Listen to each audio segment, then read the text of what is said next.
एक बहुत ही गरीब औरत एक साधु के पास गई।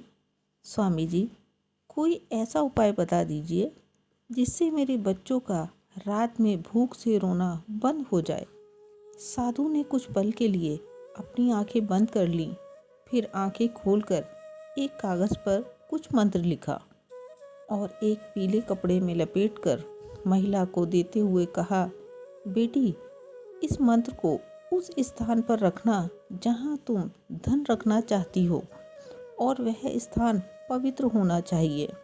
वहाँ माता लक्ष्मी को विराजमान करना और ऊंचे स्थान पर ही स्थापित करना। तुम्हारे घर की गरीबी जल्दी ही दूर हो जाएगी। महिला यह सुनकर बहुत खुश होती है और घर जाकर पूरे मन से एक ऊंचे स्थान पर लक्ष्मी जी के चरण पादुका रखकर एक प्रतिमा भी स्थापित करती है। साथ में श्री गणेश जी की प्रतिमा भी लगाकर पूजा अर्चना करती है और ईश्वर से मन ही मन कहती है कि मेरे घर को सुख समृद्धि से भर दो।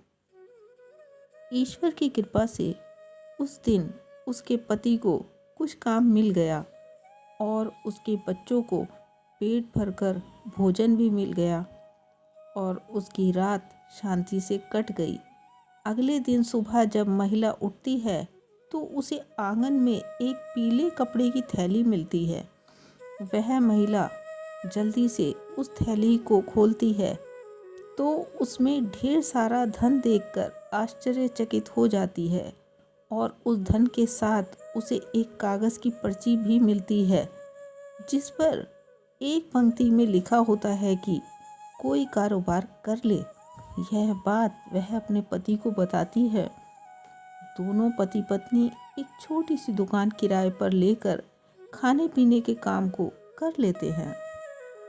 वह औरत अपने पति का पूरा साथ देती है। सुबह से ही वह लोगों के नाश्ते का सामान तैयार कर देती है और बच्चों को पाठशाला भेजकर पति के साथ दुकान में पूरा हाथ बटाती है।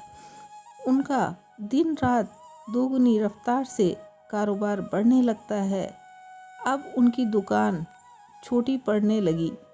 जल्दी ही उन्होंने अपनी एक बड़ी दुकान ले ली और वहाँ एक तिजोरी भी स्थापित करा ली।